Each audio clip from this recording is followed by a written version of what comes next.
No coração da Roma do século III, uma cidade marcada pelo poder imperial, pela perseguição aos cristãos e pela constante tensão entre fé e autoridade, nasce uma menina cujo nome atravessaria os séculos como símbolo de pureza, coragem e fidelidade absoluta a Deus, Santa Inês. Desde os primeiros segundos deste relato, é preciso compreender que não se trata apenas da história de uma jovem mártir, mas do testemunho vivo de uma alma que, mesmo na fragilidade da infância, enfrentou o império mais poderoso do mundo, sem armas, sem exércitos, sem influência política, sustentada apenas por uma fé inabalável. Inês cresce em um ambiente onde professar o cristianismo não era apenas um ato de crença pessoal, mas uma decisão que colocava em risco a própria vida. Roma vivia sob leis que exigiam sacrifícios aos deuses pagãos, e a recusa era vista como traição ao Estado. Desde muito cedo, Inês é formada na oração, na escuta da palavra e na consciência de que sua vida pertencia inteiramente a Cristo.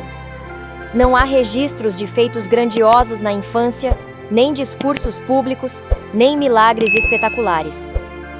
O que há é algo ainda mais poderoso: a formação silenciosa de uma convicção interior tão profunda que, quando colocada à prova, não vacila. A história de Santa Inês começa, portanto, no silêncio, na intimidade com Deus, na pureza de coração e na decisão radical de amar a Cristo acima de tudo, mesmo antes de compreender plenamente o peso dessa escolha. À medida que Inês cresce, sua beleza física começa a chamar atenção na sociedade romana, mas é sua beleza interior que define sua trajetória. Em uma cultura onde o valor da mulher era frequentemente medido por alianças políticas e casamentos estratégicos, Inês toma uma decisão que desafia todas as expectativas: consagra sua virgindade a Cristo.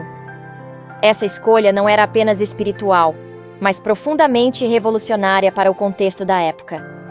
Ao declarar que não pertencia a nenhum homem porque já havia se entregado totalmente a Deus, Inês rompe com as estruturas sociais, culturais e religiosas de Roma. Jovens nobres se interessam por ela, famílias influentes tentam persuadi-la, promessas de conforto, status e segurança são colocadas diante de seus olhos. No entanto, Inês permanece firme, consciente de que sua identidade não estava definida pelo que o mundo podia oferecer, mas pela aliança invisível que havia selado com Cristo. Essa decisão desperta não apenas rejeição, mas ódio. A recusa de Inês não é interpretada como um ato pessoal, mas como um insulto à ordem estabelecida. Sua fé, até então vivida de forma silenciosa, começa a se tornar pública, e com isso surgem as acusações. Inês é denunciada como cristã, acusação gravíssima em um período de intensas perseguições. O que para muitos seria motivo de pavor, para ela se torna ocasião de testemunho. A jovem compreende que o momento de colocar sua fé à prova havia chegado, e não recua. Sua vida entra definitivamente no caminho do martírio, não por desejo de sofrimento, mas por fidelidade absoluta àquele que havia escolhido como Senhor. Conduzida diante das autoridades romanas, Inês enfrenta interrogatórios, ameaças e tentativas de intimidação. Os juízes esperavam uma jovem frágil, facilmente dobrável pelo medo, mas encontram alguém cuja serenidade desconcerta até os mais endurecidos. Exigem que ela ofereça sacrifícios aos deuses romanos como prova de lealdade ao império, prometendo poupá-la caso obedecesse. Inês, com voz firme e coração decidido, recusa. Para ela, negar Cristo seria uma morte muito maior do que qualquer punição física. Diante da recusa, os magistrados tentam outro caminho: humilhação pública. Ameaçam enviá-la a um local de prostituição, acreditando que o medo da desonra quebraria sua resistência. Reinava a lógica de que a pureza feminina era frágil e facilmente destruída pela violência. No entanto, Inês permanece inabalável. Segundo a tradição, Deus a protege milagrosamente, preservando sua dignidade mesmo em meio à tentativa de desonra.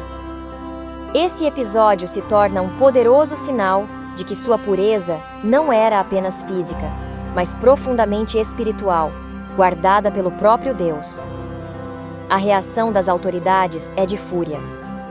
Aquilo que deveria ser uma punição exemplar transforma-se em testemunho público da fé cristã.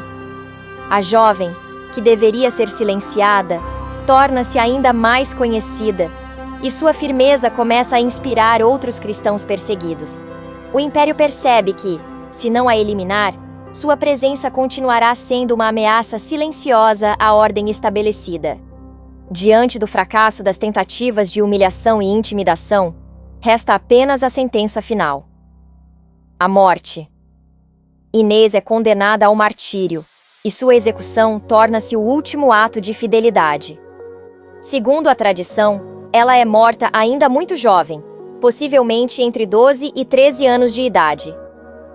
Essa informação não diminui a grandeza de seu testemunho. Pelo contrário, torna-o ainda mais impactante. Em um mundo que associa maturidade espiritual à idade avançada, Inês revela que a santidade não depende de anos vividos, mas da profundidade do amor a Deus. No momento da execução, Inês não implora por misericórdia, não recua, não demonstra arrependimento por suas escolhas. Seu coração está em paz, consciente de que sua vida não está sendo tirada, mas oferecida. Seu martírio não é um fim trágico, mas um cumprimento pleno da aliança que havia feito com Cristo. Ao derramar seu sangue, Inês sela seu testemunho e entra para a história da Igreja como exemplo supremo de pureza, coragem e fidelidade. Sua morte ecoa como um grito silencioso que atravessa os séculos, proclamando que nenhuma força humana é capaz de vencer uma alma totalmente entregue a Deus. Após sua morte, a memória de Santa Inês se espalha rapidamente entre os cristãos. Seu túmulo torna-se local de oração, e seu nome passa a ser invocado como intercessora, especialmente pelos jovens, pelas famílias e por todos aqueles que desejam viver a pureza do coração em meio a um mundo corrompido. A Igreja reconhece em Inês não apenas uma mártir, mas um sinal vivo de esperança. Seu testemunho ensina que a fidelidade a Deus não está isenta de sofrimento, mas é sempre fecunda. Séculos se passam, impérios caem, culturas mudam, mas o nome de Santa Inês permanece vivo na liturgia, na arte sacra e na devoção popular. Ela é lembrada não como uma vítima, mas como vencedora. Não como alguém derrotado pela violência, mas como alguém que venceu pela fé. Sua vida curta torna-se uma prova incontestável de que a santidade não é privilégio de poucos, nem resultado de circunstâncias extraordinárias, mas fruto de uma decisão diária de permanecer fiel a Deus em qualquer situação. A história de Santa Inês chega ao fim, mas sua mensagem continua ecoando. Quando o amor a Cristo ocupa o centro da vida, nenhuma ameaça, nenhuma perseguição e nenhuma morte são capazes de destruir aquilo que Deus consagrou. Gostou do vídeo? Curte e compartilha, deixa seu comentário, para que possamos alcançar mais pessoas com este testemunho de vida. Muito obrigada pela sua atenção. Deus te abençoe, te guie e te guarde.